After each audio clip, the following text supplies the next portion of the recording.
yara nyilla domoro kadiyata boy janno Civic restaurant e sai nakko be ninna dimbal nimba domoro kala janno domoro seneyata adiyata topotoro fanan kendema bije luntan during tamala abeka domoro ki janni adi manda wala de teka we bijele anim fanan ka fadi jang ikono e fa e ka fa minne ko pastry anim bakery iko fanan be kalele badde lomba conference lomba workshop lomba ye fo pendin lo dunia kono domoro betama nyillom international o tewoda number 1 amanke ba domola jandama e sa domo jang is atariya wo mu kubandi sa nakko sa futandin e oto sa nakko be mu Civic restaurant dafa nan janna mu yat ni manje dorom bijam aban Civic restaurant, known for best quality food and customer satisfaction.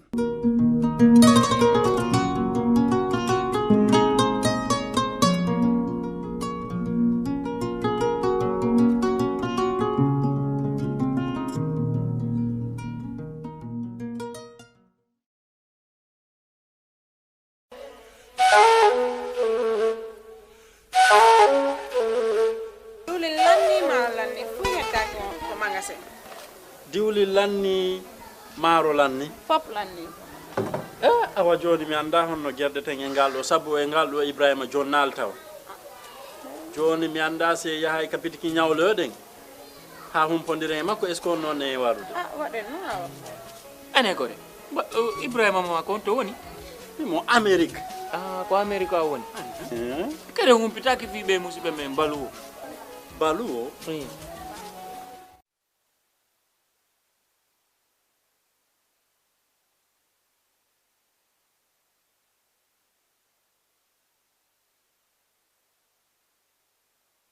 Now, the day has been set aside by the United Nations every September the 15th to evaluate and assess access to democracy, participation, and its relevance to given countries among the members of the United Nations. Now, with me in the studio to discuss the issues touching on democracy in our country, the Gambia, these eminent panelists you can see now on the screen, and I will do justice by allowing them to introduce themselves. But first of all, in this 1.5 hours, we are expected to discuss what is the state of democracy in the Gambia, what are the gains, the challenges, the concerns, and issues. For example, issues like inclusion, that is the participation or representation of different people, for example, young people, women, people living with disabilities.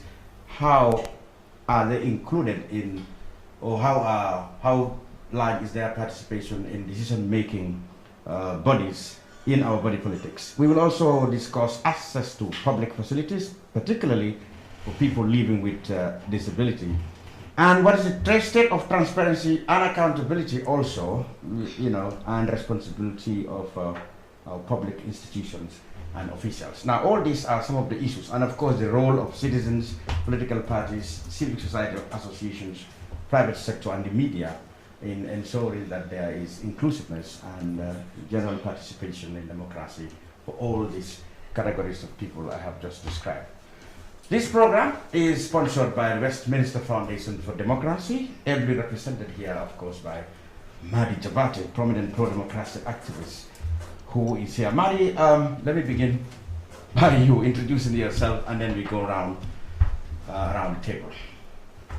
Okay, my name is Madi Jabate. So I'm the country representative for Westminster in the Gambia. And so I don't know what I got to say more than that for now. But then we move on to the next person. Yes, hello, Mr. Cham. Thank you for having me on this program. My name is Nene Cham, a legal practitioner, human rights, women's rights defender. And hello, good afternoon to my able panelists and Mr. Cham. I am Adam Asara, a disability advocate from the Gambia Federation of the Disabled. Hello, good afternoon to everyone. My name is Sajo Kamara. I work with ActionAid. I'm a project coordinator, Strengthening Women's Economic Initiative. Good afternoon. Hope you're all doing well. My name is Yama Renjan, law student, political activist, human rights activist, and creative writer. Good afternoon. My name is Masi Mane. I am a youth and women's rights activist working with Think Your Women as a program officer. Thank you. All right, thank you very much. Let me tell you one strict rule in the house. If you are putting on a mask, speak louder than those who put on a mask so that people will hear. Now, let me begin with you, Mari Debasi, representing the Westminster Foundation for Democracy. Now, give us an outline of International Democracy Day. Why, in your perspective, is it important for the United Nations to set it aside to commemorate it every September 15th? And then we come to the Gambian situation. What is your assessment of the state of democracy in the Gambia? Wow. Okay. Maybe I'll have to do this. Right. Since you said you fumigate your studio. Yes. Of course. Yes. Okay. Yeah. First of all, just to say, this is courtesy of Westminster Foundation for Democracy. It's a UK organization. It's a public body in the UK actually, but independent, that promotes democracy around the world. So in the Gambia, the office was set up, in 2018, but actually, we're present since 2017, and it's probably the first to have conducted an induction course for newly elected National Assembly members in 2017. And since then, it's been active in the National Assembly, trying to build the internal structures, staff of the National Assembly. Our institutions are very weak in the Gambia, more so in the past, during the period of the dictatorship. And I guess none has suffered more than the National Assembly. And when you talk about the National Assembly, it is not merely the members, but members depend on the structures, the staff, the clerk and his staff, to perform their job, their function well.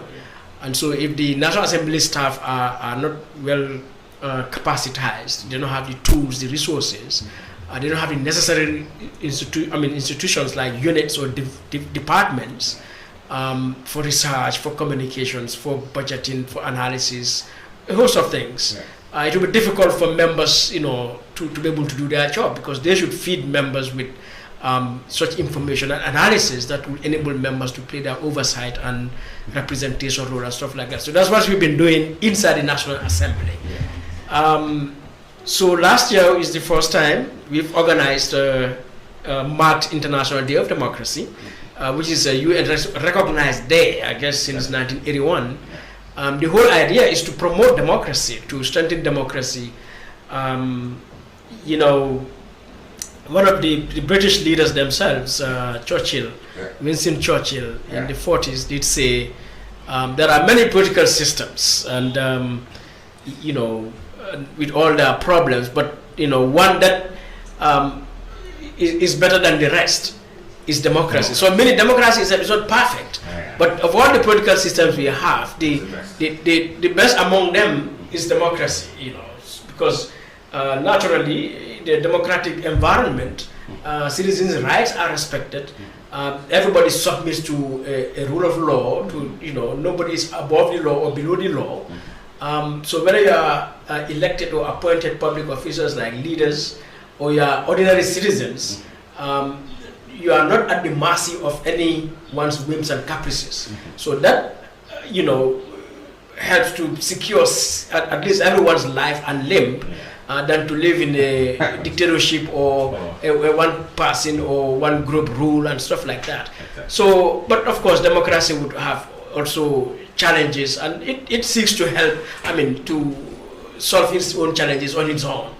All right, so we are here today, when the day came, September 15, a few days ago, and in the run-up to September 15, so we've been going through to see what to do, how to celebrate it this year, because last year we brought basically all the institutions of the country in one big forum. But now we have COVID, and this year's International Day of Democracy, the UN Secretary General highlighted that in the context of COVID, democracy can be at risk, because governments can come with laws that can infringe on rights, They can circumvent regulations. They can abuse tools. They can plunder resources, all in the name of emergency, thereby harming democracy. So the idea or the issue of democracy under such circumstances is very important. We just got out of a curfew, and when you talk about curfew, it's about rights. Exactly, and it is an international day, of course, but we are going to look at situations that are peculiar to our country, the Gambia. And just to take you straight to the point, in very few words, what is your assessment of democracy in the Gambia? Democracy in the Gambia, it's evolving. I would say in terms of the people, they've made huge gains. That is, our people came out to vote in 2016 to remove a dictatorship. And since 2016, our citizens are yearning, are struggling, are standing determined to enjoy the benefits of democracy, of the Gambia as a republic. Their sovereign rights to exercise them, of speech, of media, of association, of assembly, and so on. On the other hand, in terms of the government, I do not think they are moving at the same speed as the people. That is reflected in for example, legal institutional reforms that are very far behind. And now we have this disastrous experience yesterday, where what should encompass all of our aspirations to produce a more democratic society by creating a new constitution was shattered. So democracy in the Gambia, I wouldn't say it's a love affair. It's that would be a nice one. But then I wouldn't say it is horrible. I think there are a lot of gains and there are a lot of challenges. Exactly, which is exactly in a very few words. What are these gains and challenges? Very quickly before I move on. Yeah, well, quickly the gains, as I said, in terms of the people, insisting on their rights to enjoy them. But even in terms of the government, if there are gains I can point to, is that the government is to a large extent has kept its hands off a lot of the rights. So we can sit here and see a lot of things without anybody being arrested, which is not to say that there are not many instances of people being clamped down, including myself. So that are gains. People really can express a lot of things about government and so on. There have been a number of public assemblies. So those are all gains.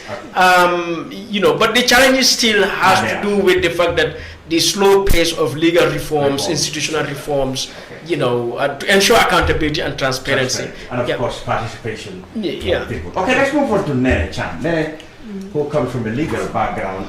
Let me ask the general question before I come to the area of your expertise. What is the state of democracy in your perspective? Well, Mr. Cham, you asked Mr. Jabate to speak first, and he has spoken all of it.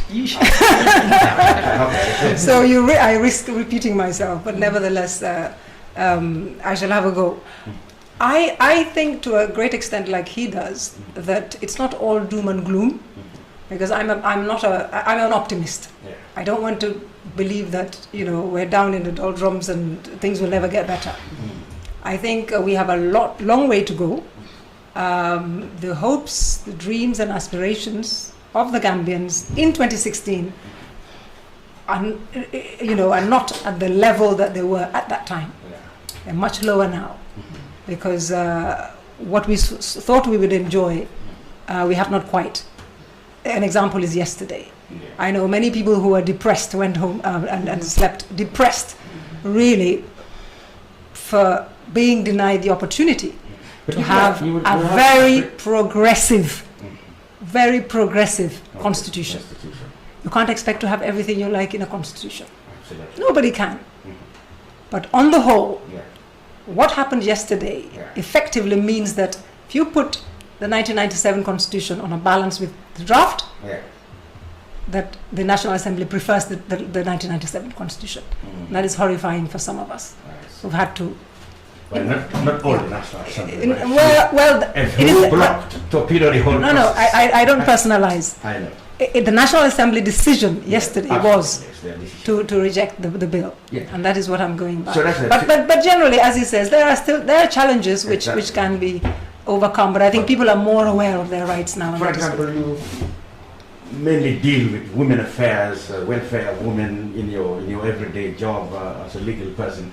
How is the participation or representation or access for youths, women, and people with disability, to democracy or participating in the political life of the country? Well, I think, okay, we've come some way in that much of the legal framework is in place. Not all, but much of it is in place. Yeah. The Constitution, giving the rights. Yeah. Okay. Yeah. The Constitution provides the general, freedoms and rights and everything that taken from the regional and international instruments. We can't forget about them because they're in domesticating them. That is where Gambia, why we had the Constitution and other laws. So having that, women's participation, if that is what you're saying, in decision-making positions. Yes, that is very minimal. There's civil and political rights. Very minimal. As I said, the legal framework is in place, but implementation, that is where most problem is. But aren't we supposed to have some bit of it in this constitution which died? For example, certain the quota. Yes, quota of disability women. Yes. So basically, with the death of the constitution, there's no more. Well, yes, unless we have an amendment to the Women's Act, further amendment, because we have the Women's Act with a lot of good provisions. Yes. As I say, implementation is what is absolutely necessary, what we're dying for. We have the sexual offense, we have the domestic violence. Because when you look at the needs of the woman, you have to look at it as a whole. You can't just isolate political participation and just look at that. Okay. Is she in the proper frame of mind, proper condition of health, proper everything in order to be able to enter into political activity or be part of nation building, so to speak? So we have some way. We have made a lot of gains. But I don't want to preempt my friend here, but I'm very passionate about the rights of the persons living with disabilities. I'm very passionate about that. And it's a shame that when I watched Ndeyasin yesterday, I almost cried.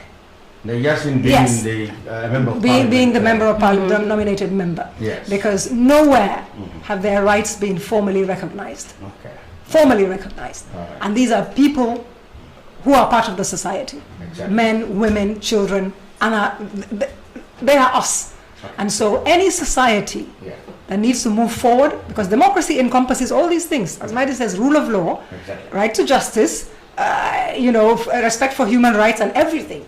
And that means for everybody. So inclusiveness is very important, otherwise we have failed. Is there any area where we can learn from countries in our region, Sierra Leone, Senegal, in terms of what you have just described, like how to call it, participation or access to rights by women? Yes, unfortunately, I can't give a specific country, but I do know that there are some strides here and there.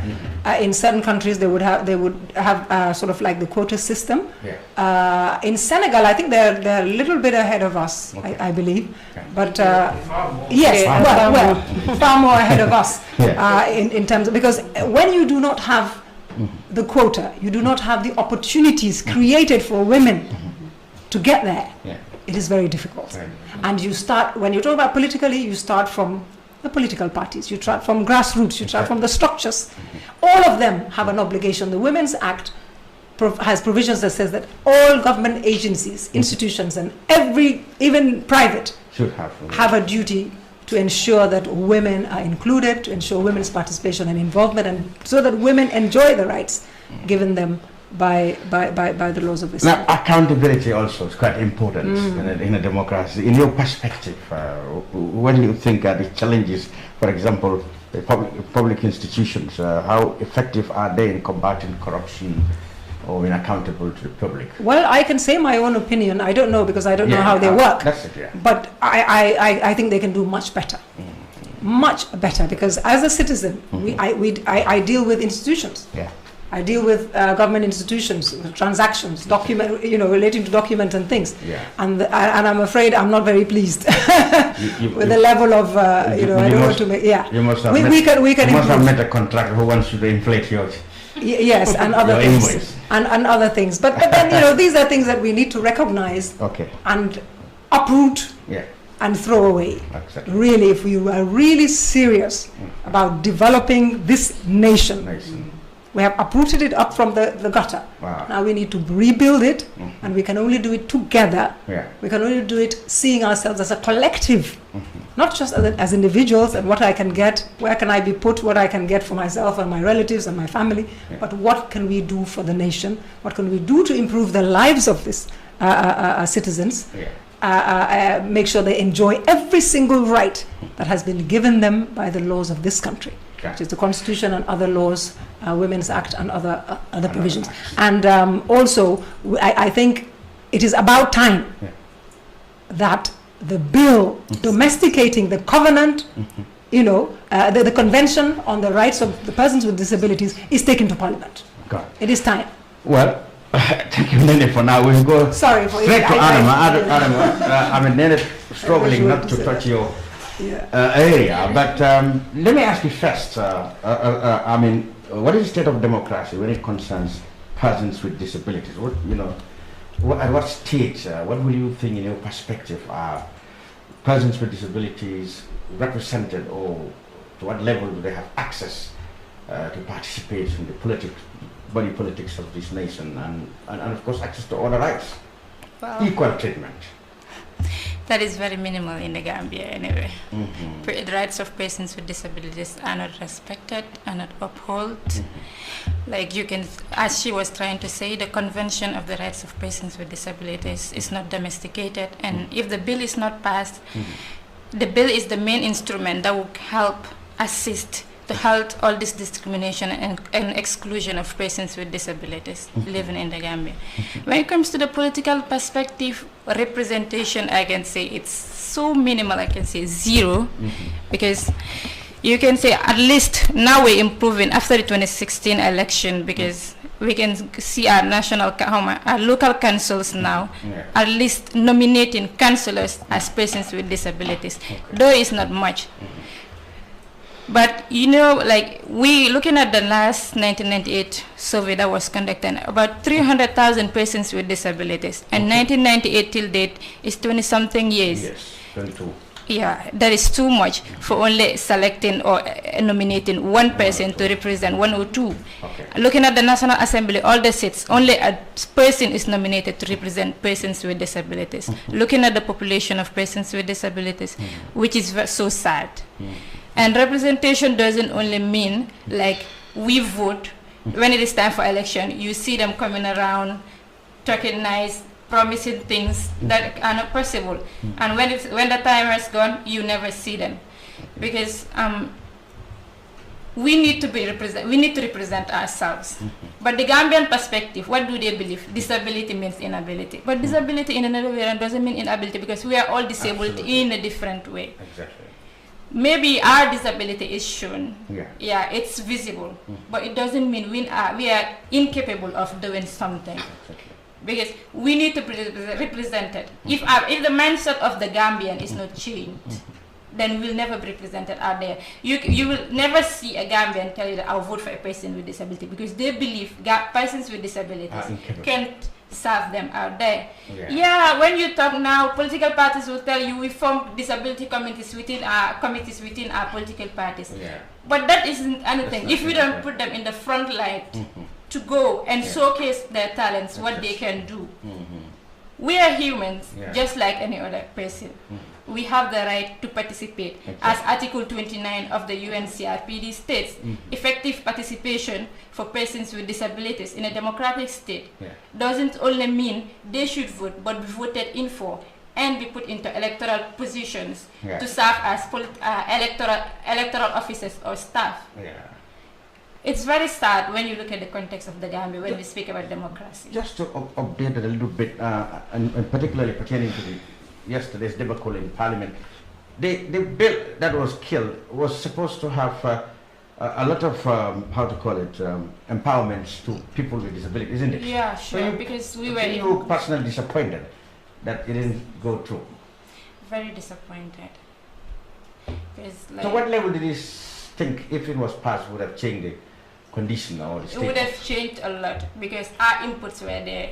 Okay. During the consultation process, the CRC consulted the Federation, not once, not twice. We submitted a position paper before the first draft was out, and after the first draft was out.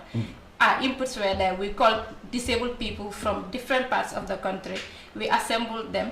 They all contributed their quota, what they thought. We put it together as a position paper and submitted to the CRC, which they really appreciated. And before the start of the process, NDI consulted the Federation, met up with the disabled people themselves, communicated to them what their aspirations are and their wishes, which was all encompassed in this constitution that was put down the drain yesterday, which is so sad.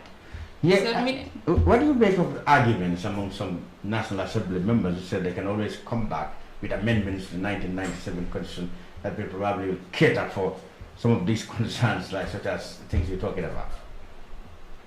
It is possible in some way. Amending the 1997 constitution, though it's going to be difficult because it doesn't talk much about disability related issues. It generalizes a lot of things there. Okay. All right, so Farah, what do you think the people living with disabilities themselves should do in terms of organization to nurture democratic culture, to accept that, look, we are people who are supposed to take part and participate. We shouldn't wait to be called. We should apply ourselves in this. I mean, if some people who believe that they are inferior because they are disabled, they take themselves to be not part of the people who should have this and this right.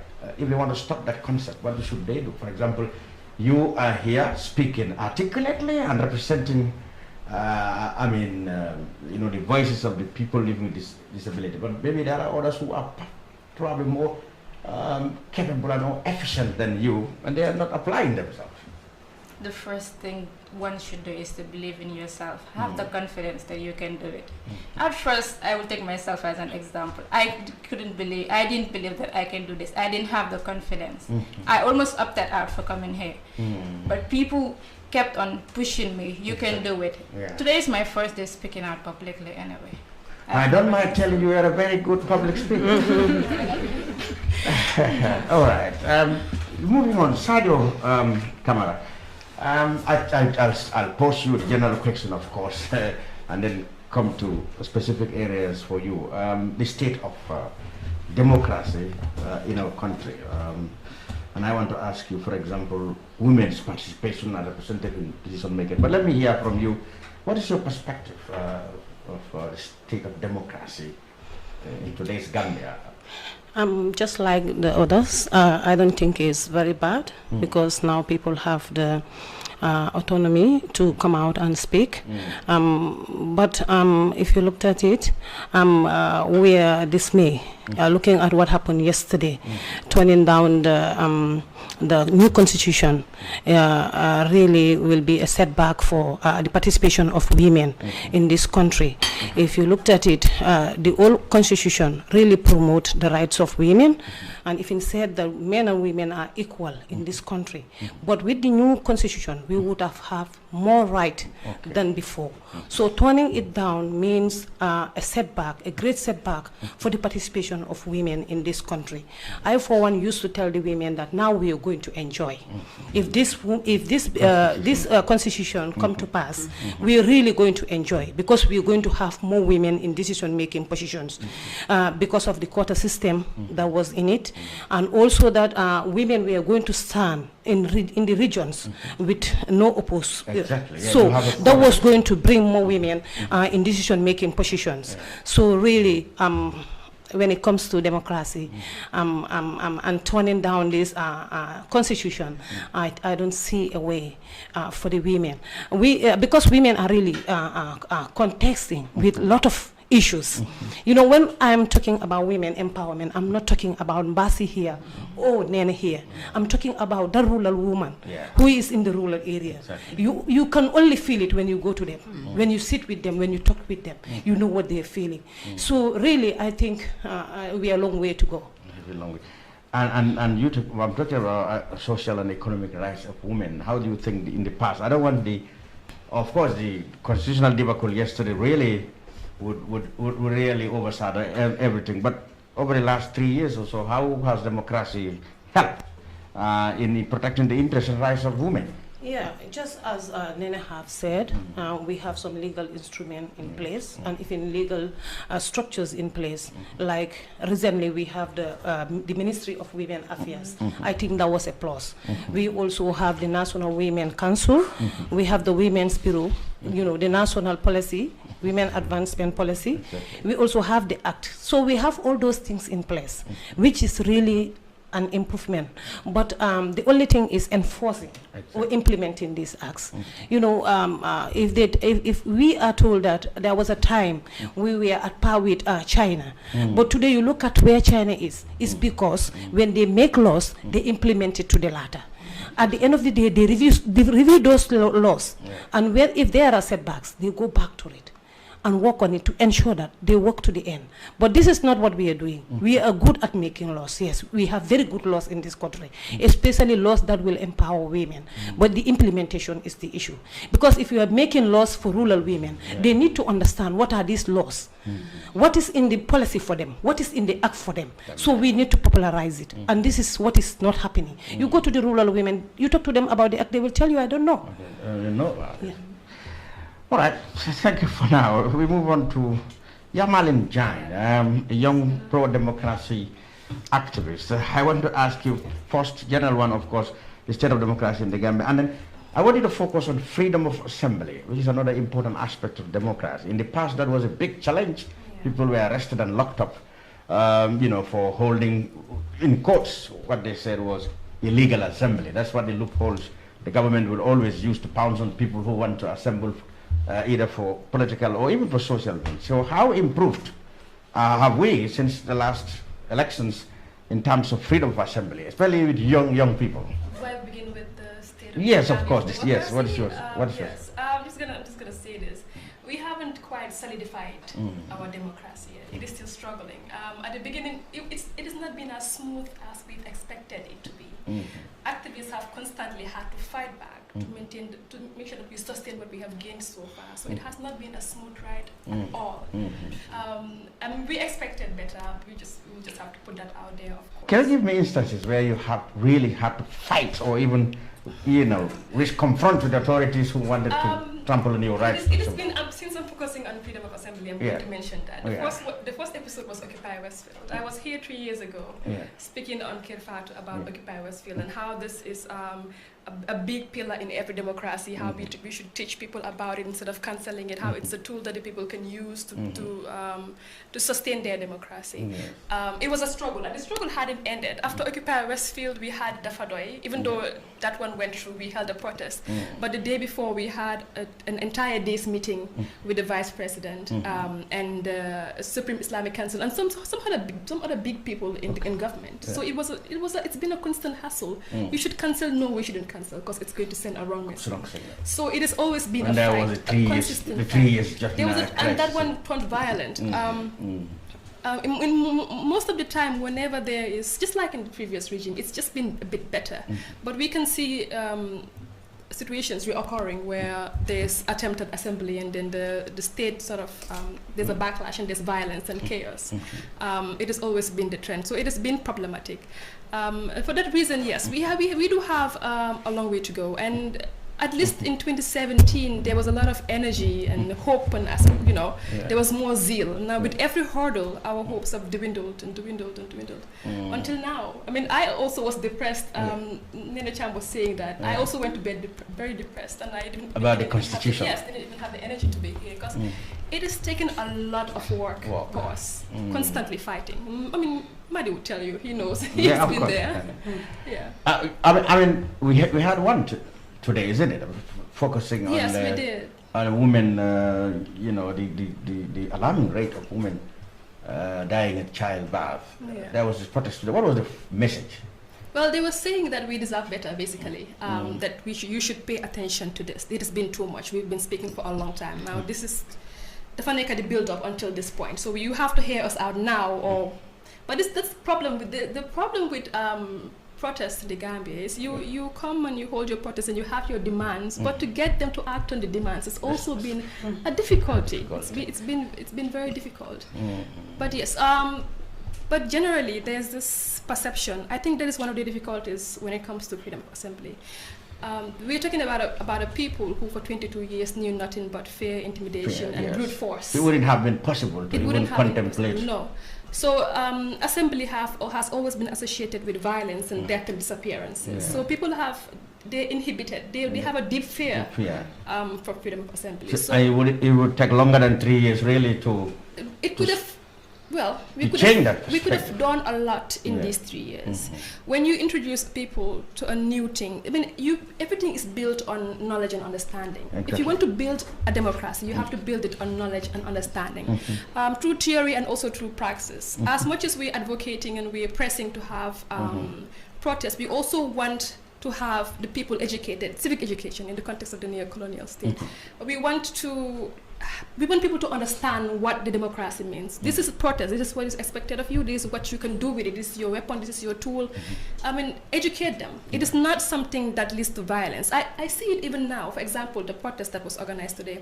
When they were talking about it, they were like, there's going to be a peaceful protest, as if protest alone has a connotation of violence. Protest is not violence. They're always associated to violence. So if you go to apply, you have to specify that it is peaceful. It tells you that there's a problem when it comes to freedom of assembly in the Gambia. Even those of us who understand it very well, we always decide to, make it look, more comfortable because it's apparently a monster. Yes, that's right.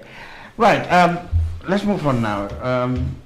Masimane, what's your assessment? You were young activist who always go out protecting the welfare and rights of young women. When you walk around as a young woman and look at the Gambia from 2017 and now, how free, and what scale do you think women now can freely participate in the lives of the country in terms of freedom of assembly, movement, or rights to access, facilities in the country? How generally free, and liberated are women now? I think many of that have been said. You look at women and youth participation now in the Gambia. Actually, it has been a struggle for the past years. We all know where we come from. And you look at the environment now, I can say it is kind of free. People can go out and express themselves and without anyone intimidating them like before. That applies to women and young people. But again, you look at it, we still have a long way to go to maintain the civic space that we are trying to create to consolidate this democracy.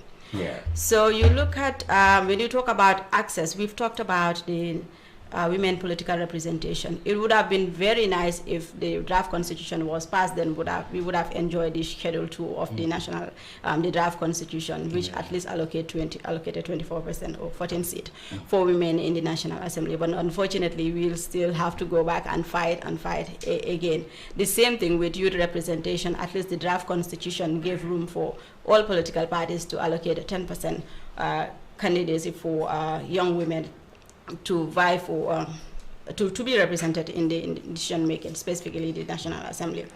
But unfortunately, that has been thrown out. And when it comes to access also, it is because of lack of access or inadequate access that our women are dying in the hospital because they don't have access to the required health facility to deliver or have that care they need, that health care they need. So it's very pathetic. So I was telling them the last press conference that it is with this constitution that we can hold our leaders accountable, because actually what is killing these women is corruption.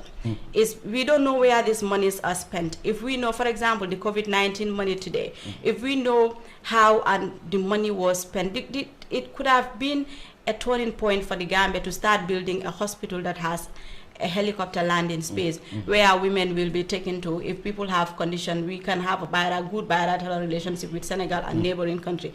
In a case that where we cannot deal with this condition, somebody will be easily flown to the nearest country to be treated, and then people will not be dying. But it's like sometimes when I talk, it's people think I'm dreaming or something like that. But actually, we need to work really hard to consolidate democracy to really maintain the civic space. We look at women's equal representation. The 1997 Constitution just generalized it to say women should equally be represented. It doesn't specify. Yeah. And the Gambia has aligned itself to the gender mainstreaming approach since after 1995. And all what we have been experiencing is tokenism. You have women there just for the sake of having women there. But at least we had a woman, vice president. We continue to have that still. Exactly. So we need a woman president. In the long run, we'll need a woman president. Oh, okay. So this is it with regards to our democracy, lack of accountability. We'll need to work on the good governance aspect of it in total to enhance the democracy that we need. Then we will call the Gambia we want, we have it. But as of now, there's no new Gambia. But take us through, you were among the people who marched today, or you following that? Unfortunately, I couldn't go ahead for one or two reasons. I had a deadline, had to work on something at the office, so before I could finish, they had already gone. But I'm sure we will have to reorganize another march again, because I didn't see the public like the way I wanted. Okay. I think. Yeah, Madi. Yeah. Yeah, Chair, what I would add to between the two of them. Yeah. The reason she couldn't go to the march. Yeah. I was myself scheduled to be there, but last night I was telling one of the organizers, when you look at that permit, it's a 1 hour. All right. That's now going back to what Yamani was talking about, that education, our willingness to give ourselves to democracy. And I think that is what needs to be emphasized, to say, when you look at the Gambia from independence to date, we are said to be democratic in the First Republic. But, that still, there was a lot of room for improvement. Of course, in the Second Republic, or the last government, that really went down. So effectively, one could say we have not experienced democratic culture yet, in this country, until now, which it itself, as Yaman said, we are solidifying. So that when you look at the area of freedom of assembly alone, you can see that not just the people, but even the state has this nausea about freedom of assembly.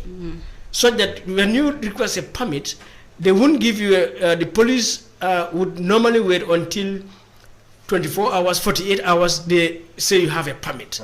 So that limits the ability to mobilize. Then they give you 1 hour, 2 hours, which is a short period. Even before you assemble. Yeah, all right. So then they put you in a short space from Westfield to, Alliance Franco-Gambian. So, 100 meters, too short. Or the new tactic, they send you in the bush between Denton Bridge and Sitting Corner. So these tactics all indicate that just as the citizens, as Yamani was saying, but the government itself, learning from other places, we have to give ourselves to democracy. That we look at things not from the point of, from that pessimistic, violent point of view, that freedom of assembly is integral, is a lifeblood of democracy. Freedom of speech, freedom of the media. Let's let freedom prevail. So if there's anything we need to learn as a people, as a state, is to stop acting towards democracy with apprehension, with suspicion, with doubts. Let's give ourselves to freedom and experience it. If there are challenges, we learn from that. But we cannot just be preempted. Yeah, well, that is what we're talking about. Because we're going to, in democracy, of course, the various categories of people and institutions have a role to play, and we have there among our topics. What is the roles of citizens, political parties, politicians, media, private sector, and the government itself? You've just outlined some of the. Who do we blame for the lack of progress over the last 3 years or so, since we now use that as a yardstick from 2016, 2017 now, because we cannot talk about 94 to 2016. That is outside of it. So who do we blame? The citizens for their inactiveness, or do we believe the new authorities, despite their proclamations that they're going to give us our freedom? Do we blame them for not actually living up to their ability? Yeah, for me, I think we all would have to take responsibility as ordinary citizens. Because I have said this, you know, especially to the young people a long time. When you look at the history of democracy, whether it's the United States or Europe or, I mean, Senegal, Ghana, anywhere, even the Gambia, the citizens brought democracy. We were colonized. It was our people who stood up to say we are going to demand freedom. Edward Francis Moore said, no taxation without representation. He was demanding democracy. The colonizers did not give us democracy. We gave ourselves democracy, the people. Yeah, the people got up, they put Jawara and, you know, P.S. Jai and those people up there, they stood by them as their leaders to make sure we have democracy. So the story of democracy is that it is the people who deliver democracy. It is not for us to sit and, you know, like in this debate in the National Assembly, you hear people say, leave our names alone. Don't put their pictures there. You are insulting them. You are harassing them. So we elected them. So let us leave our leaders. No. That is not democracy. People, you know, you elect them. You watch them. You stand on their toes. You know. So, you know, in that regard, our problem, the people have contributed to this lack of democracy getting to the level it should, but also the state itself. And here, when I say people, I'm not just talking about ordinary folks, people like you, but even people in business. They should not just look at their business interests and so they are, no, I'm not into politics. That's another thing. Nene, who are we to blame? Ourselves, the media, the private sector, or the politicians? I don't want to blame anybody, but I think we can all do better. The citizens, having come from what? I'm coming. That's certainly not you. Yes, I'm coming. The citizens, having come from where we have come from, it's hard. A whole generation knows nothing but what happened in the last 22 years before 2016. That's what they knew. So they're also learning. Everybody's learning. It's like we're building another, well, consolidating, strengthening, or whatever. But I think we're starting from scratch. We have started from scratch to build our democracy. This big man here, this picture, yes, had really established a culture of democracy. Exactly. That's why I said to you that the generation, particularly those born from or grew up within this period, don't know the democracy that there was. As Maidi said, it wasn't perfect, but we were known as the beacon, champion of democracy. That is why you have the Institute for Human Rights, based African Commission, the African Commission on Human and People's Rights, home in the Gambia. There was a reason for that.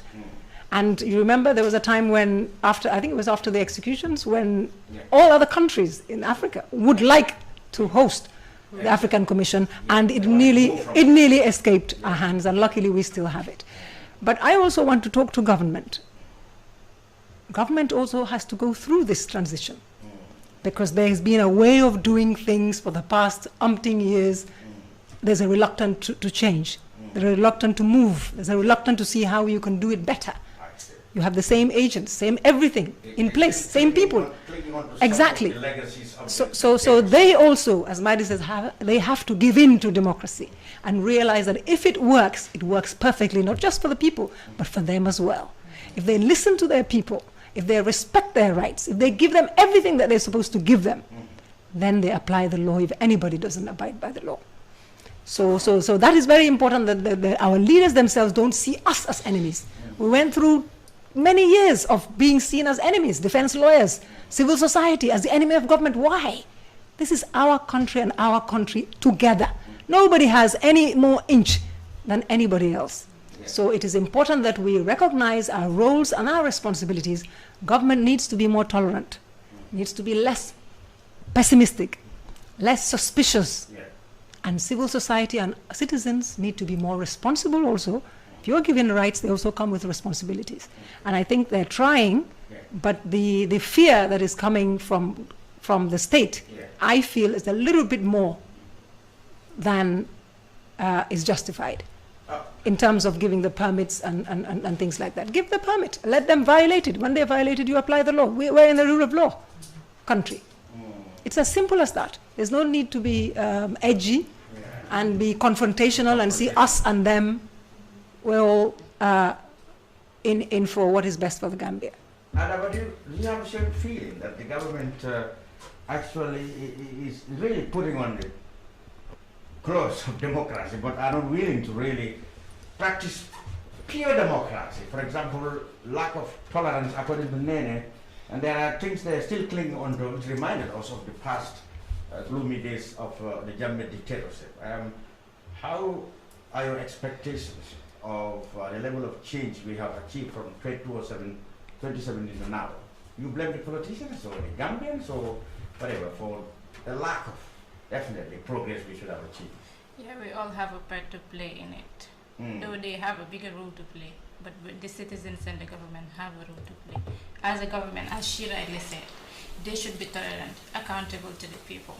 And as citizens also, like as she rightly said, this generation, what we know about democracy before, we don't know much about it because people like me were born in the dictatorship era, that is the 22-year rule.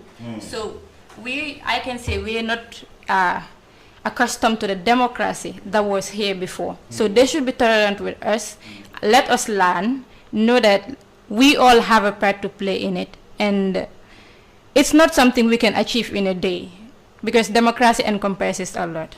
So we have a long way to go, but bit by bit, surely we'll reach there one day. Sago, who's to blame? I think partly we'll blame the people ourselves, and the other hand we'll also blame. People have been living in the streets, protesting and rioting. Yeah, but not everybody. When I talk about people, even the parliamentarians are part of us. So you look at those people sometimes, instead of putting the interest of the Gambia first, they will put up their interest first. And because of that, things are not moving. You know, yes, the younger generation are not aware of what happened in the first regime. But those in government currently, most of them are aware of what happened in the first regime. Instead of trying to consolidate those gains, they click into some of the bad operations of the second regime. So if you looked at it, sorry to say, the change is limited. The change we were expecting is not forthcoming.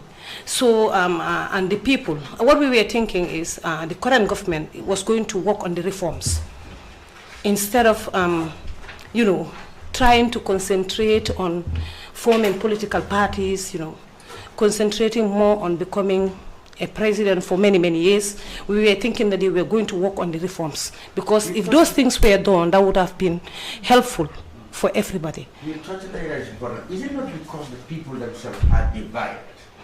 And that is where the politicians are taking cue from. They no longer see us as collectivists, but as divided people. So people who listen to them, they are fine with them. Those who didn't listen, they classify them as opposition, so they go ahead.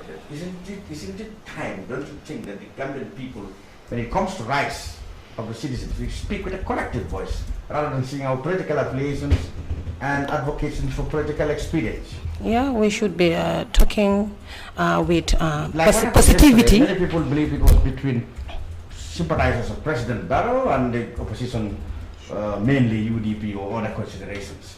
Don't you think this is our problem? It is. It is our problem. People are not talking or moving collectively towards the interests of this country. And that is our problem. We're just seeing ourselves. We are just seeing our political parties. So that is a big problem for this country. Unless and until we start seeing the Gambia first, we're going to continue to have problems. Because the reforms, if you look at them, it is not moving. Especially the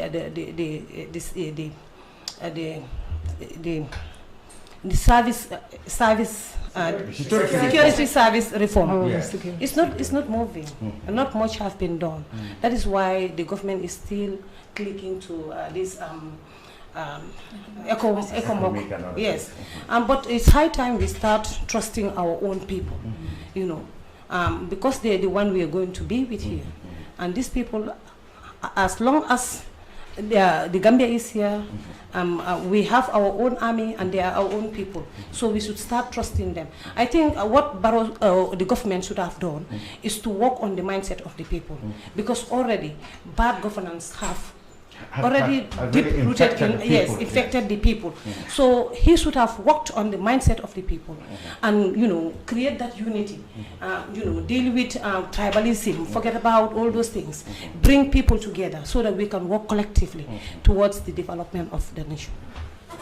Many people observe that we could not have the level of democracy we wanted, because when we were putting in place all these reforms that she's talking about, legal, security, and even political reforms that we have put in place, the understanding of the coalition government at the time and the people is that this government was going to be transitional, so they wouldn't have any problem or any discomfort in implementing these policies, no matter how hard they are.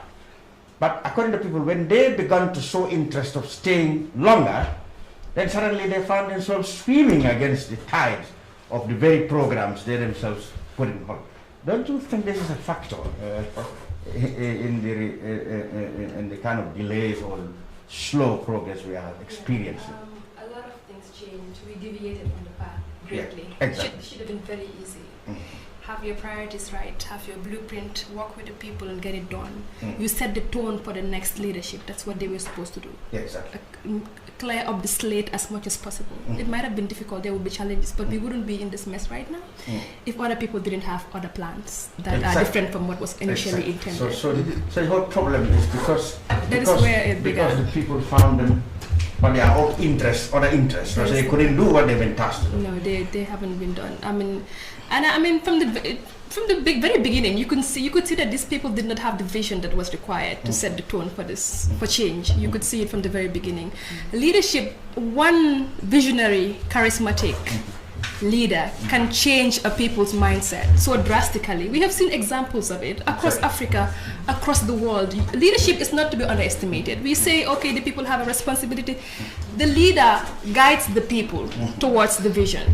The leader has to be able to communicate their vision clearly and motivate the people, inspire the desire for change in the people, such that they are willing to look at, even if you're looking at your interest, a leader at your own selfish interest, a leader can paint a picture that is so beautiful that you would think differently.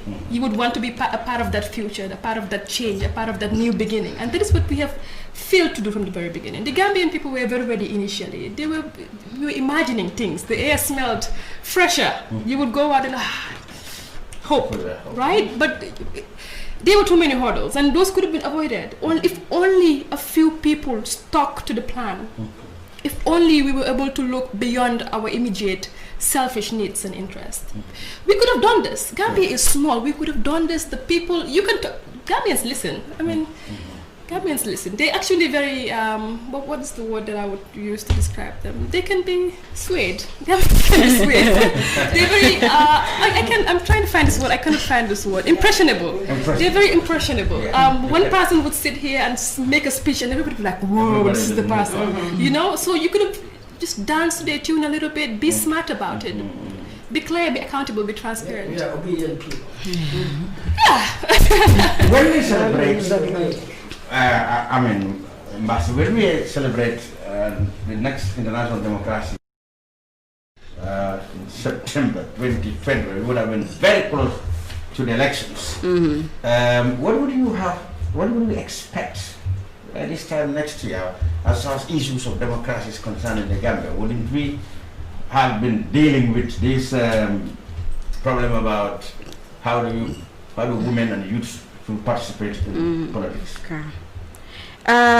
Yeah, we'll be dealing with some of these issues. By then, I will expect people should start changing their mind from now on to at least know who they vote for next time, because the problem is people don't vote for the right candidate. That is why we are in this mess. And when you look at it also, when you look at the problem also, again, it is a little bit far-fetched for the fact that we are from a dictatorship regime where people people are not educated civically. We don't have civic education, for example, in our school curriculum that will teach young people or the children about governance, accountability, and so forth. All what we were taught is the 3 arms of government, the judiciary, the executive, and all that. So we thought it is where it should stop there. So that is why we are having difficulties. Even whereas now we see young people participating in politics, going into political party, we can see the patronage. We can see a lot of sycophancy because they don't understand their roles in those political parties. They don't understand their roles in terms of politics, and also how they can make sure that or enhance youth political participation in the country, youth and women political participation. As such, when you talk to even women, they will tell you they don't even believe that they're supposed to be there. They're supposed to make a decision. So we have a long way to go. And next election, I will be expecting some changes, but I will not be that anticipating for a huge change. But I'm expecting people who are now clamoring for change and also depressed about the decision of the National Assembly of Recent to go back to their constituencies and re-elect the right candidates. You know, especially young people, they kind of disappoint us because during the Not Too Young to Run, I was the head of fundraising.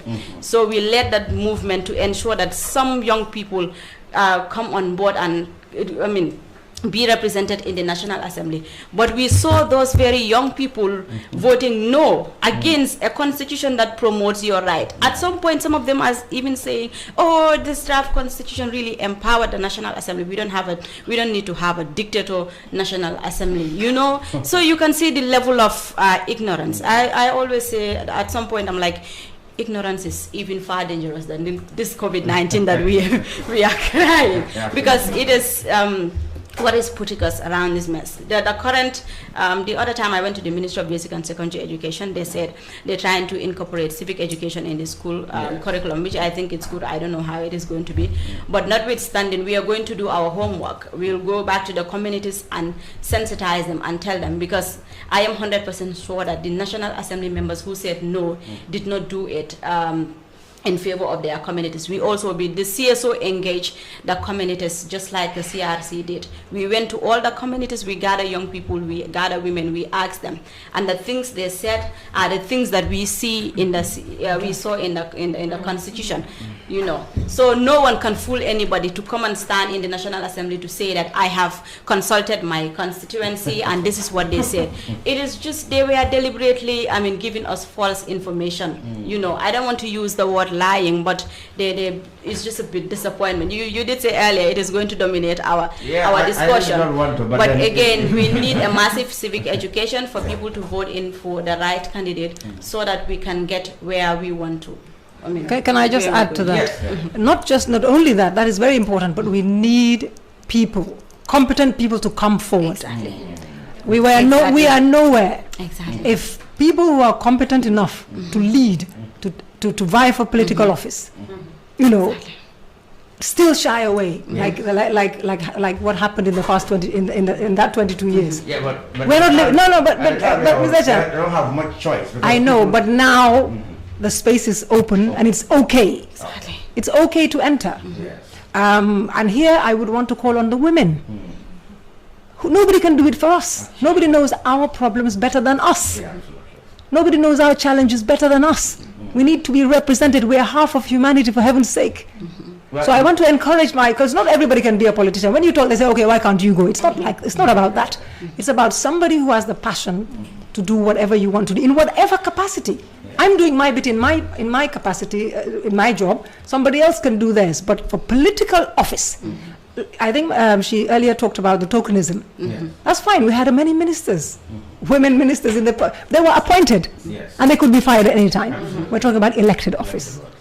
We're talking about elected office, a representative of the people. So people must, rather than just complaining, we can complain, but we can solve our own problems.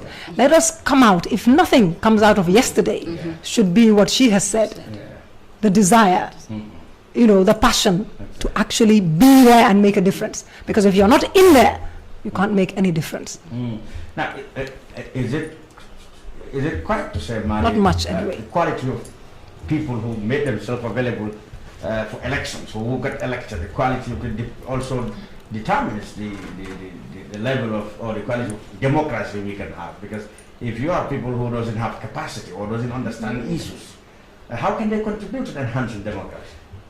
Yeah, no, capacity is non-negotiable. You need journalists to do journalism. Exactly. You need lawyers to do, you need Democrats to, also do democracy. That is, people who are aware. Somebody talks about civic education. Yeah. You cannot build democracy without that civic education.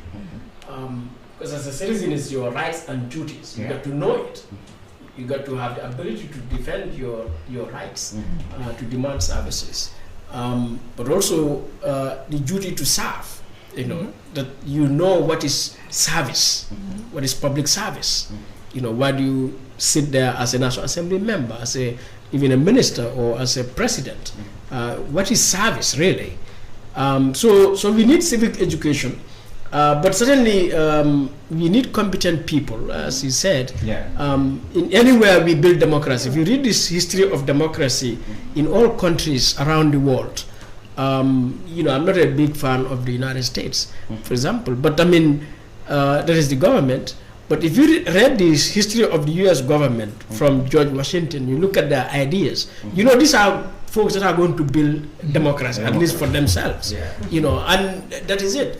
Even Jawara, when you look at it, I mean, if you read Jawara, you can see, his mind, his vision, his commitment, his understanding of what democracy is. That, there were times, I mean, it's not that they cannot show all the code below, but that at one point, he was being pushed by people telling him, you are the president, don't allow people to criticize you without, you are the man with the last word, take the stick. So in other words, it depends on the individual. But he restrained himself. He submitted himself to rule of law, he resisted all temptations. to the idea that people have rights to express themselves.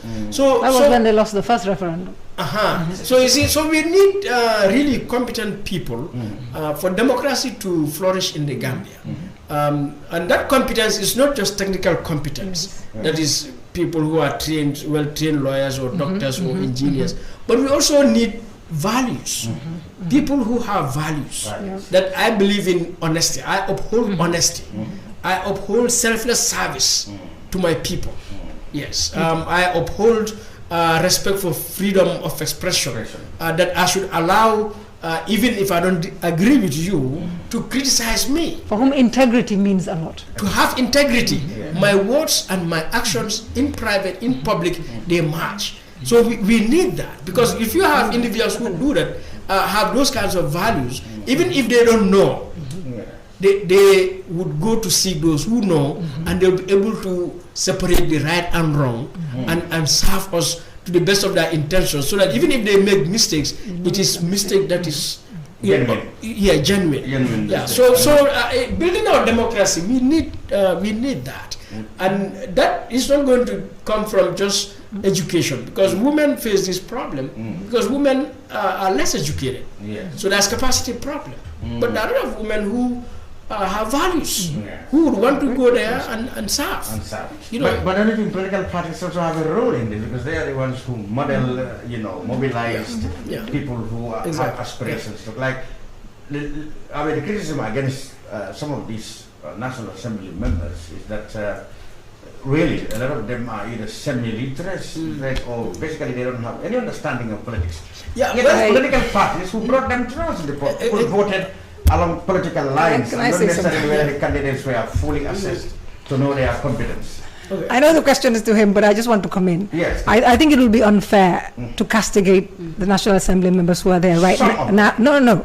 Okay. But listen to me. To castigate them for being where they are. At that time, we were here.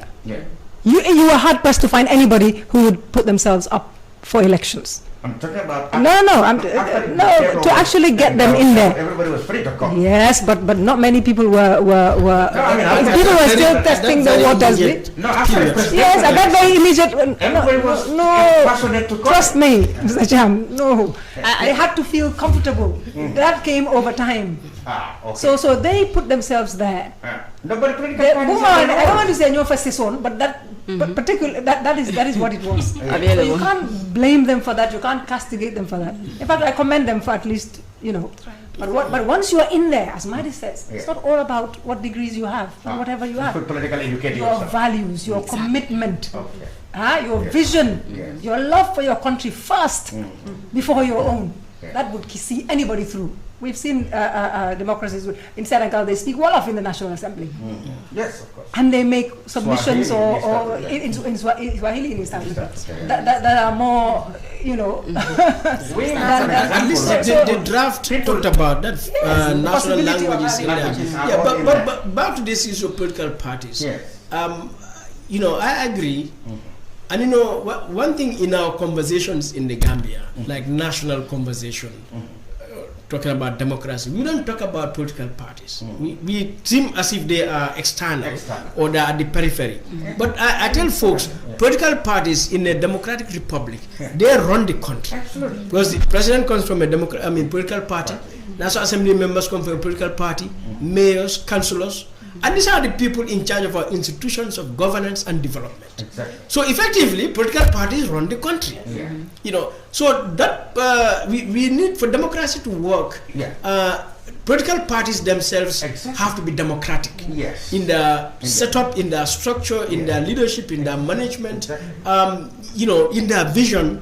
Because if a party is not democratic, they have to set standards. You know, internal democracy. Because they put them forward. Exactly. They put them forward. That's what I'm saying. So which means in terms of women, which you'll hear some of our parties say, but women don't come. Now, if you're a democratic political party, you believe in inclusion, you believe in equality, you believe in women's empowerment, is for you to set up a deliberate policy to structure your constitution, your structure in such a way that you go and fish out competent women. And a lot of competent women are around and support them. And positive discrimination if necessary. Yes. Affirmative action. Because you have their nomination committees, political parties have their nomination committees. It's election time. Exactly. I mean, Nene is here, competent and all the values that we require. Then Mari comes, oh, but you know, for some flimsy reason, they chose me. Related to somebody. Yeah. You know. Interesting. Let me tell you the perspective, since we have it in the topic of the media, you know, in this, in our state of democracy. I mean, yes, the media really have come from a very difficult situation post 2016, when we knew and we heard some were in prison, some were killed, dozens were sent into exile, and their absence and their inability to do their job meant that freedom of expression was dead. Because even if you are you have the courage to talk, you don't have the journalist or the media house to talk to. That was the problem. And okay, there were laws that really, in fact, you know, you couldn't have operated, you know, with those laws inside. Like, you know, it is the authorities who will decide how far you have gone, how you can report. Now we can report, publish analysis, views, etc., etc. But we still feel that there are still laws remaining. For example, laws that will make it seditious for you to criticize president, or for me to carry stories you criticize the president, and laws, you know, that are there that is aimed at stifling the expression of opinion. Madi suffered a similar fate not long ago. He was, you know, taken in for expressing his opinion. Those are still threats that the journalists felt that there are still, you know, improvement down. And you see, politicians, I must call their names because they are the problems in all these things. I mean, they are the one who change positions. When somebody is in their position and the journalists are putting the government officials or government of the day accountable, the opposition politicians felt that the journalists doing their work for them. But wait until they change and they take up government and the journalist is back to his work, then there's a problem. So you see, it is them who changes their positions, and then they will find themselves uncomfortable now with the work of journalists. We need what Madi says, we need people with values. Exactly. So that people with values, people with integrity. So the role of politicians is very important in ensuring that we have pure democracy and participatory democracy. when politicians are not genuine or they are selfish, they're looking, for people who they will use to win the next elections, they don't care anymore about the rest of the people. And that's we have to say that. Now, we mentioned parliamentarians and we mentioned other things. We have to come to the top level, the presidency. And looking at our political landscape now, let's scrutinize them. President Barrow, Ousainou Darboe, Halifa Sallah, Mama Kandeh, etc., etc. In your perspectives, and do not be afraid or shy of expressing your opinion. How much can you trust these people, really, to be people who really would have, quickened the pace of our democratic evolution from 2017 to now? Let me start with you, actually. Sorry, I went a little bit off looking at the page. People are asking why some of us are not wearing the Okay, all right, there you go. You have a good answer. You answer them. Why are you wearing Okay, I would love it if you go back to your question again. I'm trying to say, we discussed parliamentarians. Yeah. Madi mentioned that politicians should have value. And we wanted to know, so far, our democracy, 2017 to now, what would have been the role of our political leaders? I'm talking now about political leaders, the Ousainou Darboes, the Mama Kandehs, the Halifa Salahs, the Adama Barrows. Who do you have trusted would really have, achieved greater democracy than we are now? In the beginning, we've talked about the challenges of democracy. Yes. And we've talked about sometimes how democracy feels. Right. So you look at it from the beginning, you look at the coalition when it came on board. And we were struggling with who is going to head this coalition. And with democracy, we talk about we're referring to majority rule. That's obvious. So we end up selecting somebody who had the highest vote. Yes. But when you compare that somebody with the next person, which is, let's say, for example, Adama Barrow and Halifa Sallah, if in the normal circumstances, if you compare these two candidates, who would have done a good job? It's obvious than taking somebody who has no experience in politics, who in fact did say that he wasn't interested in the beginning, than persuading that person, bringing that individual on board. But because this individual did not have that vote that will, that will put him there, we end up having the person with the majority, but still the quality. You all know what I'm talking about. Yeah. I don't want people to see me from partisan point, because that is not what I am representing here. But that is the fact. So if we had somebody who is more experienced and who has been in the game for a longer time and who at least understand policies issues, we would have, maybe we may not have everything that we want, but we will see a direction, a way forward. Okay, yeah. I just want to spice up the conversation before we close up. Which ideology would you have subscribed to that they could have enhanced democracy much faster than we achieved now? I mean, if I had it, I can't get into the professional reasons, but I will just say this. Okay. Yeah, if I had it my way, we will leave the box completely. Okay. We have to rethink, we have to reinvent this thing. We have a lot of things we've been trying to make work have not been working. We've just kept persisting, doing it over and over again, and it's not been working. So we completely need to not abandon the box, but we should be ready to step out of the box and rethink new ways of doing things. If we have to let go of everything we thought we knew and start anew, then we should do that. Yeah, and honestly, I don't have 100% faith in anybody who is in the political scene at the moment. I don't see it. I mean, there's some people I trust better because they've demonstrated that they have integrity and they're consistent. So I may be more comfortable with them. But that doesn't mean that I trust them to be the leader that will take Gambia where it needs to go. That is the thing for me. Who or which group do you think can enhance our democracy better in 2021 when we come back here? We would have probably pointed to achievements that have been made in the access to, political or decision making by women, people living with disabilities, etc., etc. What should we do now? Moving on. What we should do is we should be doing a background check in relation to the leaders we select. We should be able to know whether they are competent or not. And then we should also look at their moral values. It's very important. And this what we are not doing. Political parties can just pick anybody, Tom, Dick and Harry, and then place them there. And that is not helping. As far as I'm concerned, I do not have hope in any of those people, because it's like they really want to be there. When they have other people, you know, in their political parties who we think can be more capable, and they are not ready to bring those people forward. So I mentioned that because, I mean, politics stands and politics is important to democracy. So it is them who are going to be there when we talk about democracy, or somebody later. So that's why I bring them to see.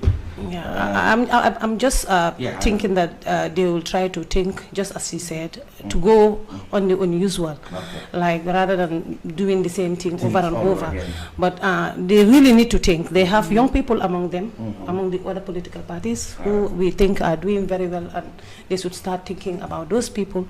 They're young, you know, they're energetic, they're intelligent, they have the talent, and just to do a small background check and push them, give them the resources. Adam, what should we do now? Or this group of politicians or political groups, what should they do so that we can achieve what we've been talking about here?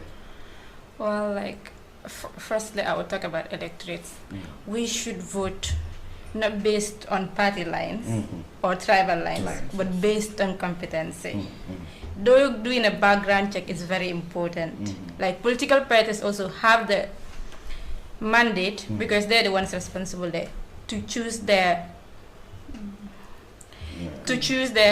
flag bearers. So whilst doing that, they can have a background check to know who is competent, who is the man or woman with value, who can mount that position better. Let them not just look at their interest, but the national interest. You are there, but you have some other people behind you who are far more competent than you, who are better than you. But you're just looking at your interest because you want to be in that seat. You put yourself there. No, it shouldn't work that way. We're looking at the nation's interest here, which is the Gambia. If you love your nation, I guess we will rethink on how we do things, go on a whole new level to change our party systems, the way we do politics, because Gambian politics, though politics is dirty in general, but Gambian politics is very, very dirty. The way it is done, it needs to be changed. We need to rethink on how we work with our politics. I will interject a little bit to say that also political parties also need to change their mindset, because sometimes it is not about who stayed longer within the party, because we've seen that problem in the Gambia, that this individual have been there since 1990, so or the person needs to be there, and at the end of the day they compensate you with a position that you cannot man. We've seen a lot of compensation that have been done here, and it is a disaster. So also the issue of changing mindset and also to educate people within their political parties also, it's very important. Let them take the right candidate while they are trying to educate the rest. How can we advance? I agree with a lot of what is already said. But let's remember that we're celebrating International Day of Democracy. So people's choices, you cannot mess with that.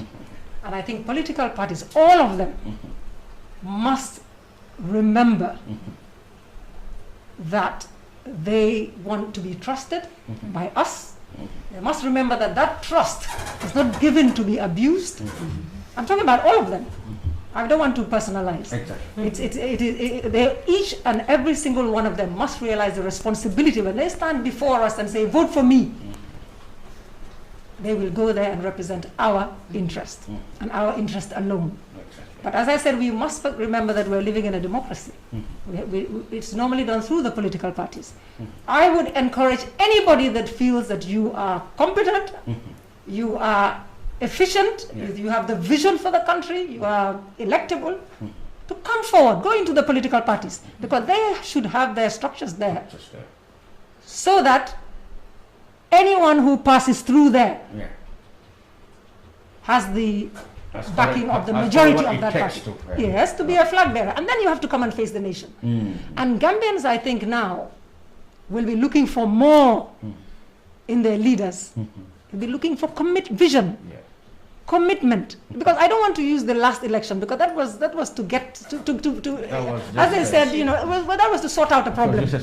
But from now on, we must make sure that we know who we elect. Let's have the choice, because his choice is also very important. If you have everybody looking like Nene Cham, you're going to get Nene Cham for president. No matter what her values are, no matter what her standard is. Exactly. Yes. So let people come forward, otherwise, because that is very, very important. Otherwise, we will repeat the same thing, and I don't see anything wrong with the political, those who are there right now. You could have had a master's degree holder or a doctorate degree holder who would have done exactly what the others have done. Let them put country first, no matter who we get. Exactly. Man or woman, and I hope it's a woman. Finally, Mahdi, finally. The implications of having a leader who is either inadequately capable, or who is nationalistic, or who is selfish, self-centered, or who is dictatorial, all those things matters to enhance, you know, democracy or otherwise. Have the Gambian people did a good job in the last elections, and what could they do in the next election? When we come back here in September, we would have been very close to choosing a leader to really move our democracy further. Okay, standing on a WFD platform, I may not be speak directly to that. You know, I wouldn't want to appear partisan. So I'd rather deal with it in a more official way. That is to say, first of all, the democracy, as I said earlier, is a governance system.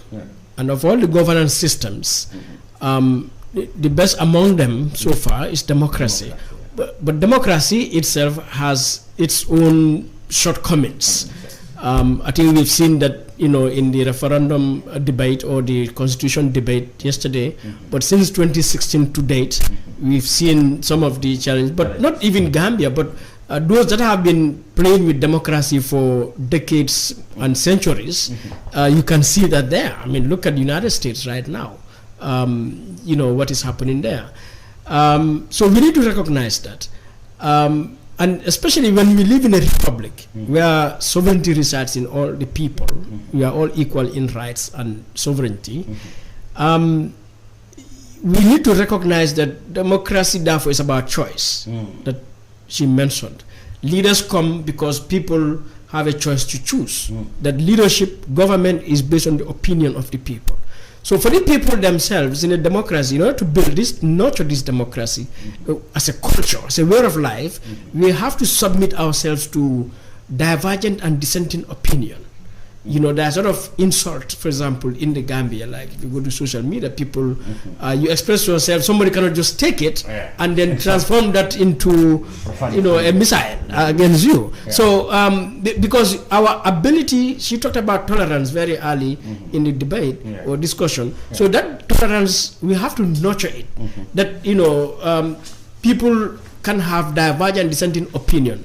And when you are in a society that is so multicultural, you know, ethnic, religious, and everything, sometimes these things get into people's, you know, skin too much. But we have to embrace democratic culture, that, you know, we can have different ideas without being disagreeable. So we can disagree without being disagreeable.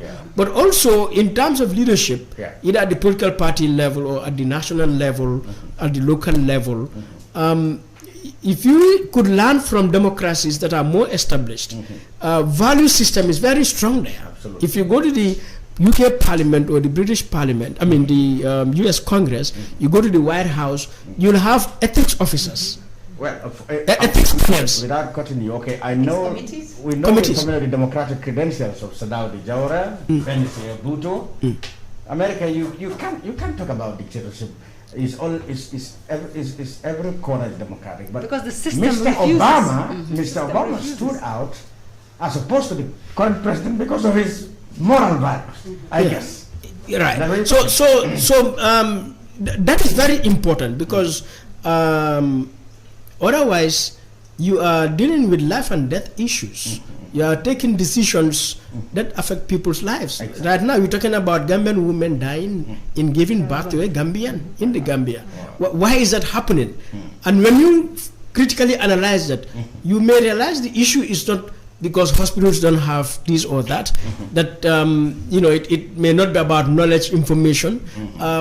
You can even talk about institutions. Why are institutions not strong? You may realize actually the core issue is a value issue. That public officer, you as a citizen, what values do you uphold? So we got to understand democracy also is a value-based system. It is not just merely a human rights or institutions about elections and leadership, but above all, as a citizen, democracy has values that you need to uphold. And so moving forward, really in the Gambia, if we are going to really build a strong democracy, and that will ensure us our rights, our needs, efficient public services, strong institutions, it cannot be in the absence of values. So that is important for our people to know that. Fantastic. Well, this has been a special discussion on the International Democracy Day, being celebrated worldwide every September 15th. But we're doing it in the Gambia courtesy of the Westminster Foundation for Democracy. And I thank my able panelists, Mari Jabate, of course, the able representative of WFD in the Gambia, Nene Cham, Adam Sar, Sajo Kamara,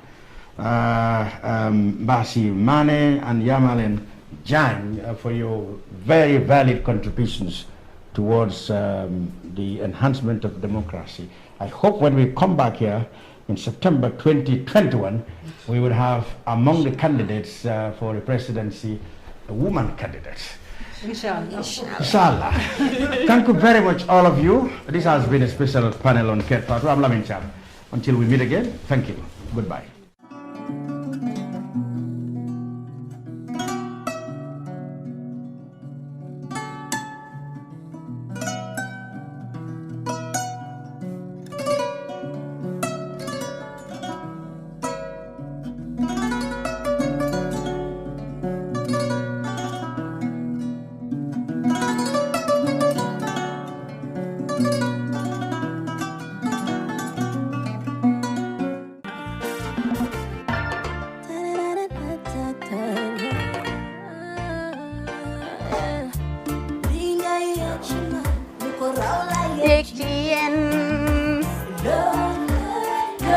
Love like fire. Wow.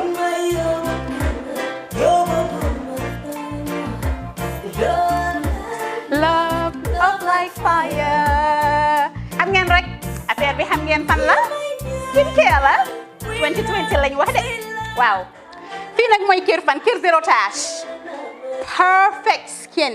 Skincare saa su ne rek niñ ko dee defee rek loo lañ soxlaati rek maanaam bu ngeen am problème ci seen skin yéen xam ngeen fan la fii ngeen di ñëw suma xarit yeeg am di jàmm yi nga xam ne taas daf lañ sonaloon xam nga doon xeesal ba la ka xum éneew ma lañ ko nag waaye just in case comme ni ko gars yi defee rek en cas just in case loolu xew xam ngeen fi ngeen di ñëw Skincare Plus si yu baax rek la ñoo dox nag ay baax rek fu ne la ñoo dem ci réew mi di lañ indi rek nag products yu baax du Paris du Italie du USA du fi mu nekk nii sax boole nañ ci nag Sweden fu nekk lañ leen a indi les products bu dee tamit nag da nga ñuul rek ñu lay jamaa natural beauty that melanin dripping we do have stuff for you as well emuñ si skincare products rek ñu ngi ci cuub yi tamit fu ne la ñoo jaar in fact sax last commercial bi ñu defoon waxuñ leen woon ne dañoo dox ci ay kawar 9A grade rek nag waaw we do have bundles as well hair si lu ne la ñoo dox ñun ñu ngi ci rafetal jigéen rek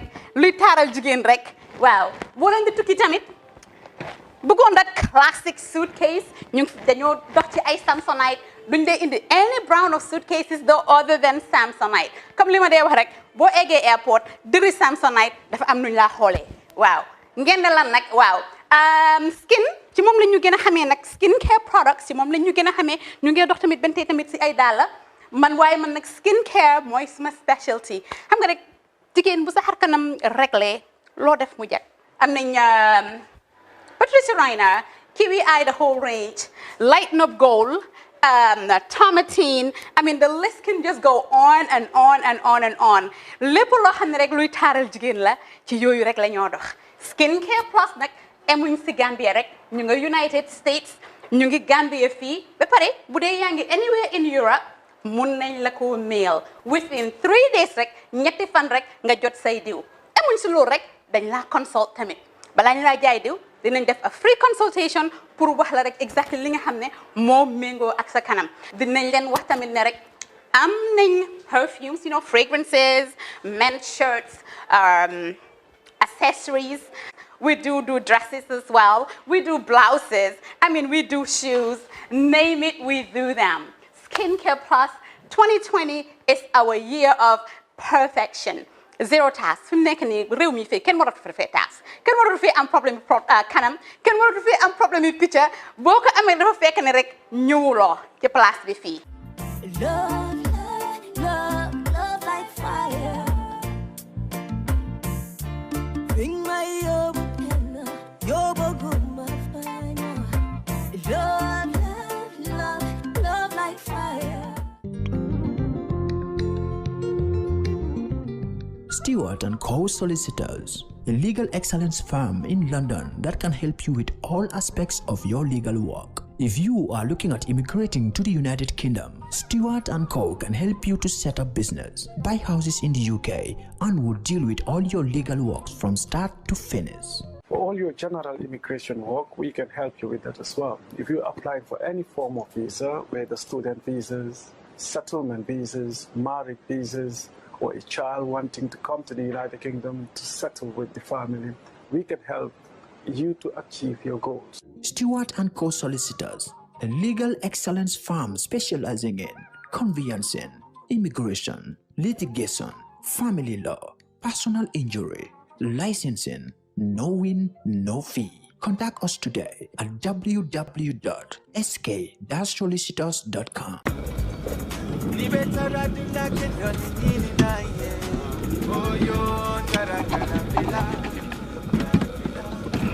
No, ini bara. Alright, okay. Welcome. Basically, lots of lala me along is cool, man. That I can really relax. What the madam? Yeah, that's what the madam? Yeah. Let me do somebody. That's right. Grand Villa.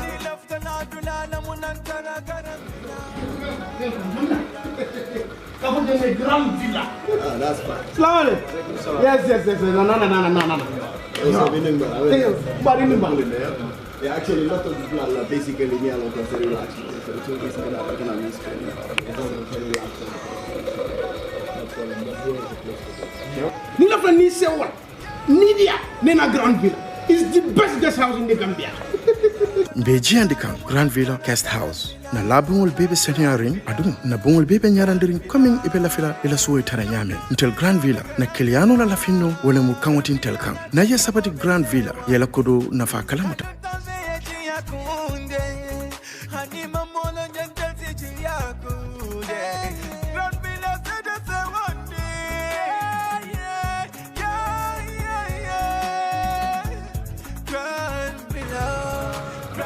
Oh man, this is like a paradise. I know. I so much love this place. Thank you. Trust me, I love this place. You can move somebody and watching what? Yeah. And know the Gambia. Grand Villa. I tell you. I love this place. Okay. I love this place, man. Oh yeah.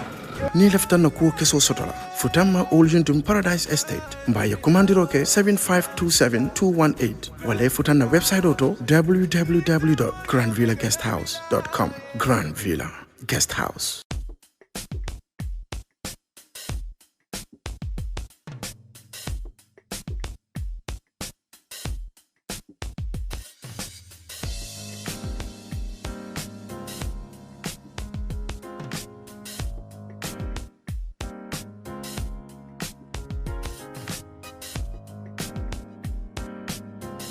Miss V Designer Outlet is the #1 quality and affordable stop shop for all your needs. Get your evening dresses, suit and ties, office wears for both ladies and gentlemen, beach wears, sport wears, pure leather shoes for men, quality belts, bags, heels for all beautiful ladies, original perfumes, accessories, and a lot more.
Find us at Kololini Road, opposite Gaddafi Mosque at the Aqua Preacher Station, or call us on 295-3411 or 764-2486. Miss B Designer Outlet. Shop right, look good.